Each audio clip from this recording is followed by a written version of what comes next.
interesting topic. To say this is not a glamorous topic is to put it lightly. However, when you look at the statistics, this is very important when it comes to unintended falls. Just to shoot through a couple of statistics here, right? We talked about the costs of falls in the state of Florida specifically. So when we look overall, nationwide, $29 billion is paid by Medicare for non-fatal falls each year. $12 billion is paid by private or out-of-pocket payers. $9 billion is paid by Medicaid. So you're looking at 2/3 of that $50 billion, or roughly $50 billion, is being paid, right, by government-ran insurance, okay? In the state of Florida alone, total cost of falls, you ready for this? $3.9 billion, with a B, dollars each year. Medicare, $3 billion. Medicaid, $431 million. And then you have private pay, which is $458 million, right? So Medicaid and private pay are right there together. Each year, 10,000 Americans turn 65. Oops. And so where are all these falls happening? Most of your falls happen in the homes. The majority of those falls occur in the bathroom. And just like Mr. Wolf and how Balance University came to be, he was using the toilet paper roll to push himself up, and it broke off. And you see a lot of people doing that when they use the restroom. They'll try to get up and use something in their vicinity to push up. Quick note, you know the handles with the suction cups, the assisted handles?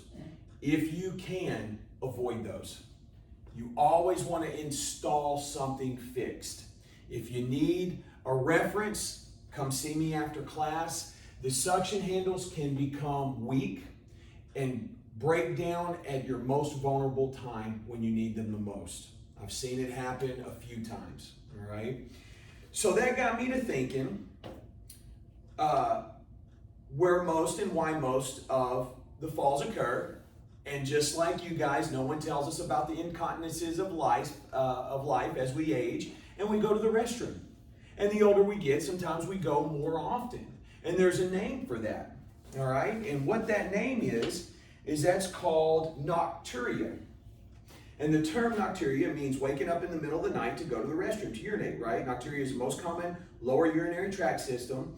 Most people consider Nocturia a normal sign of aging. Getting up multiple times during the night can have a negative impact on your sleep quality, which we know can impact our balance, right? Because we're not very clear in the mind as we're drowsy. And could be a sign of underlying medical conditions. Now, most people will go to the restroom 4 to 6 times a day, and it refers to getting up. Nocturia is specifically referring to how many times you get up and go to the bathroom at night. The more times you get up to go to the restroom, the more at risk you are for an unintended fall. Now let me ask you this, at night, how many of you have night lights throughout the house? Beautiful. That's one of the things you can do, and one of the things the National Institute of Health tells us to do: clear a path, light the way. I have a checklist on mybalanceuniversity.com. If you'll go there, look at that checklist. You can print it out, and it will tell you how to fall-proof your home. So, your circadian rhythm. You guys have heard circadian rhythm? You know what that is when you see the sun start to go down, you have a biological clock, and your metabolism starts to slow, and it's time to go to sleep.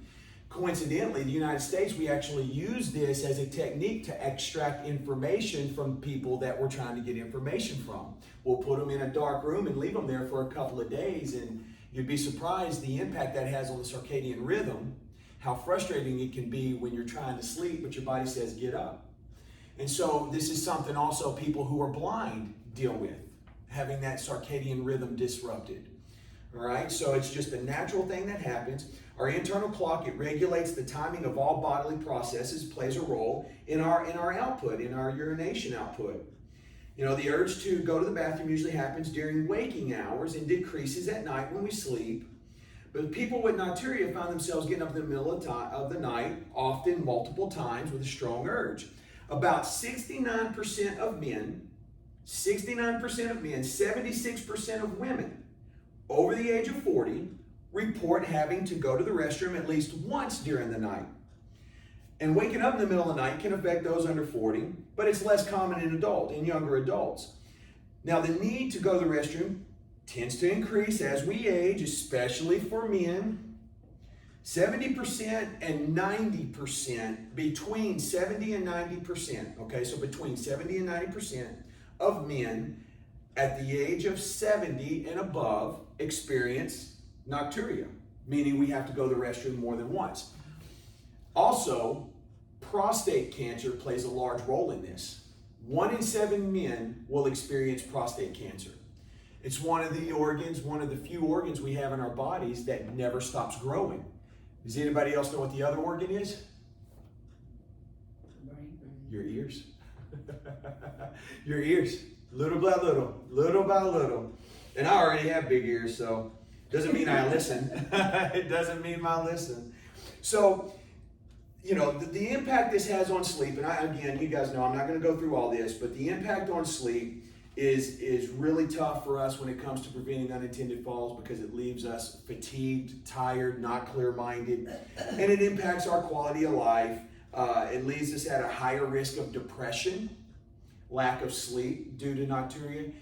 We all know the impacts of depression. You guys remember me, I don't know if I've said this in class, but there has been research out of Sweden that actually found this research. Depression is a greater indicator of unintended falls than age.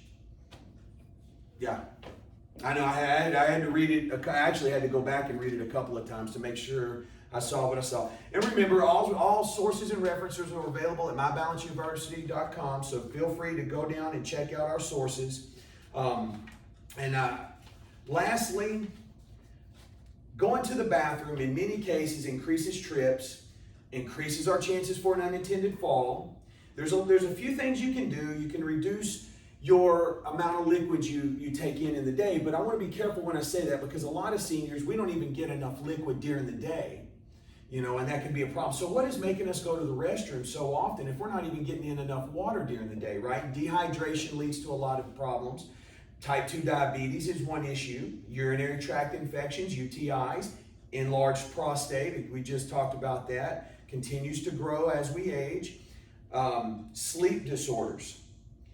So, and people who get up more times than not at night generally experience insomnia. So I want you guys to take a look at these, right? There's even some information about the falls in hospitals. Most falls in hospitals occur when people are getting up at night to go to the restroom. All right, so I'll leave that as a teaser for you guys to go find the percentages. It's pretty high, to be honest. I'll just tell you, 34% of falls were related to going to the restroom, with at least 44% of these falls occurring during the night. So what happens is maybe a nurse is not available at the moment they need to get to the restroom, and so patients jump up out of bed and have a fall. And now we're in a whole new ballpark, okay? All right, guys, let's go ahead and get up and get behind our chair. Any questions there? That was interesting, wasn't it?